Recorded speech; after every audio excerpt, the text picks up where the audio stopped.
அதான் இந்த கூட்டத்தொடர் தொடங்கிய நாள்ல இருந்து, அதாவது 21ஆம் தேதி தொடங்கியது மழைக்கால கூட்டத்தொடர்.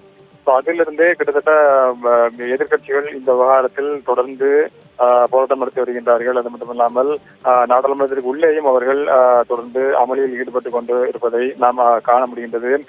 இதன் காரணமாக தான் நாடாளுமன்றத்தினுடைய இரு அவைகளுமே தொடர்ந்து ஒத்திவைக்கப்பட்டதையும் காண முடிந்தது. பீகாரில் தேர்தல் நடைபெறக்கூடிய சூழ்நிலையில் தான் இந்த தேர்தல் ஆணையமானது இது போன்ற ஒரு வாக்காளர் சரிபார்ப்பு, தீவிர வாக்காளர் சரிபார்ப்பு என்கிற முறையில் வீடு வீடாக சென்று அந்த வாக்காளர் சரிபார்ப்பு பணியில் ஈடுபட்டு வருகின்றார்கள். கிட்டத்தட்ட அது நிறைவடைக்கக்கூடிய ஒரு நிலையில் இருப்பதாக ஏற்கனவே தேர்தல் ஆணையமானது தெரிவித்திருக்கின்றது. இது உச்சநீதிமன்றத்தில் வழக்காகவும் வந்தது.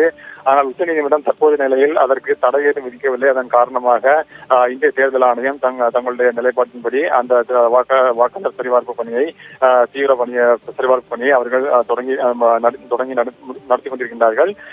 இந்த நிலையில் தான் எதிர்கட்சி நாடாளுமன்ற கூட்டத்தொடர் தொடங்குவதற்கு முன்பாகவே எதிர்கட்சியினர் ஒன்று கூடி என்ன மாதிரியான பிரச்சனைகள் எழுப்புகின்றார்கள் பேசியிருந்தார்கள். இந்த சூழ்நிலையில் தான் இந்த விவகாரம் தொடர்பாக அவர்கள் தொடர்ந்து எதிர்ப்பு தெரிவித்து வந்திருந்தார்கள். இதில் பல்வேறு வாக்காளர்கள் நீக்கப்படுவதற்கான வாய்ப்பு இருக்கின்றது. பல்வேறு வாக்காளர்களுடைய வாக்கு உரிமையானது பறிக்கப்படக்கூடிய வாய்ப்பு இருப்பதாக அவர்கள் தொடர்ந்து குற்றம் சாட்டி வருகின்றார்கள்.